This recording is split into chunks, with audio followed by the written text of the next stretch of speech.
આવતીકાલે શેરબજાર કેવી હશે એ વિષય પરના મારા ગુજરાતી દર્શકો માટેના આ ખાસ વિડીયોમાં આપનું સ્વાગત છે. જુઓ, આજે માર્કેટ ખૂબ જ વિચિત્ર રીતે વર્તી, વોલેટાલિટી ખૂબ જ રહી અને મને લાગે છે ત્યાં સુધી જેમણે ગઈકાલનો મારો વિડીયો જોયો હશે એમને સ્પષ્ટ જણાવ્યું હતું કે હેજિંગમાં રહેજો. હેજિંગમાં રહેવાથી માપમાં આવી જવાય છે. આપણે એમ કહીએ ને, માપમાં રહેજો, તો શેરબજારનો શબ્દ છે હેજિંગમાં રહેજો. તો ગઈકાલે એવું બન્યું છે કે કોલ અને પુટ બંનેમાં મારા દર્શકોએ અને મારા મેમ્બર્સ શ્રીઓ દ્વારા નફો મેળવી શકાયો છે. આ મોટી વાત છે. આવી માર્કેટમાં નફો મેળવી શકવો એ ખરેખર બહુ મોટી સિદ્ધિ માની શકાય, એ તમે પણ સ્વીકારશો. જુઓ, ગઈકાલે મેં 23,700નો કોલ ઓપ્શન લેવાનું કહ્યું હતું અને 23,800નો પુટ ઓપ્શન પણ લેવાનું જણાવ્યું હતું, જેથી હેજિંગ પોઝિશન ઊભી કરી શકાય.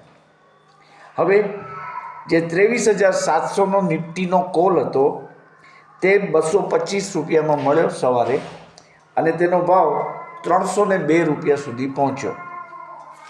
એટલે નફો તો એમાં ચોક્કસપણે મેળવી શકાયો. હવે એના પુટની વાત કરીએ તો મેં 23,800નો પુટ લેવાનું સૂચવેલું, તે 77 વાળો પુટ 239 રૂપિયા સુધી ગયો. એટલે આમ બંનેમાં નિફ્ટીના કોલ અને પુટમાં નફો થયો છે. તેવી જ રીતે બેંક નિફ્ટીમાં 51,300 રૂપિયાનો કોલ ઓપ્શન આપેલો અને 51,500નો પુટ ઓપ્શન લેવાનું મેં સૂચવેલું. તો 51,300નો જે કોલ ઓપ્શન હતો એ 1129 વાળો 1,510 સુધી પહોંચ્યો, જ્યારે 580 વાળો પુટ ઓપ્શન 1,141 સુધી પહોંચી શક્યો. તેવી જ રીતે મેં સ્પષ્ટ જણાવ્યું હતું કે આઈડિયા સેલ્યુલર, વોડાફોન આઈડિયાના શેર એકત્ર કરવાનું શરૂ કરજો. અમારા શબ્દો હતા, એકત્ર કરવાનું શરૂ કરજો. તો આજે જ તેમાં 3.75% વધારો આવ્યો છે, જે તમે જોઈ જશો. મેં જે શેરના નામ જણાવ્યા એ બધામાં વધારો થયો છે. HCL ટેકનોલોજીમાં ભાવ વધ્યા છે, ટેક મહિન્દ્રમાં ભાવ વધ્યા છે, સન ફાર્મામાં ભાવ વધ્યા છે અને ઇન્ડસઇન્ડ બેંકમાં પણ ભાવ વધ્યા છે. આવી માર્કેટમાં પણ ઠીક છે, એ તો વાત થઈ આજની. પણ હવે આવતીકાલે શું કરવાનું છે? મુખ્ય સવાલ એ છે, આવતીકાલે શું કરવાનું છે? તો જોઈ લો, આવતીકાલે 23,600નો કોલ ઓપ્શન અને 23,700નો પુટ ઓપ્શન તમારે લેવાનો છે અને હેજિંગમાં જ રહેવાનું છે. તેવી જ રીતે બેંક નિફ્ટીમાં 50,900નો કોલ અને 51,100નો પુટ તમારે લેવાનો રહે છે. અને આ ક્યારે લેવાનો છે અને કેવી રીતે લેવાનો છે, તો એ જે સ્ટ્રેટેજી છે એ તમને હું સમજાવી દઉં. કારણ કે ગુજરાતીમાં વિડીયો ઓછા છે એટલે મેં કદાચ આપને સમજાવી નહીં હોય. તો માર્કેટ ખુલે ત્યારે જોઈ લેવાનું, કાલે એક ગેપ ડાઉન જ ખુલવાનું છે, જોઈ લો. હું તમને અત્યારથી કહું છું કે કાલે માર્કેટ ગેપ ડાઉન ખુલવાનું છે, એટલે તમે પહેલાં કોલ લઈ લેજો અને પછી થોડા સમય પછી થોડુંક બાઉન્સ બેક થાય, જો મોટો કડાકો બોલે કદાચ, તો બાઉન્સ બેક આવે ત્યારે તમે કોલ લેજો. અને વચ્ચે વચ્ચે તમારો જે ટ્રેડ ઊભો છે પુટનો, એમાં જો તમને નફો થતો હોય તો તમે નફો બુક કરતા આવજો.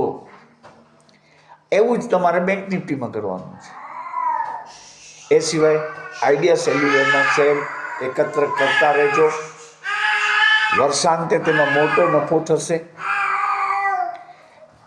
આજે માર્કેટ ગેપ ડાઉન શા માટે જશે આવતીકાલે? તો એનું કારણ તમને લગભગ તમામ પરિબળો કાલે નેગેટિવ દેખાઈ રહ્યા છે.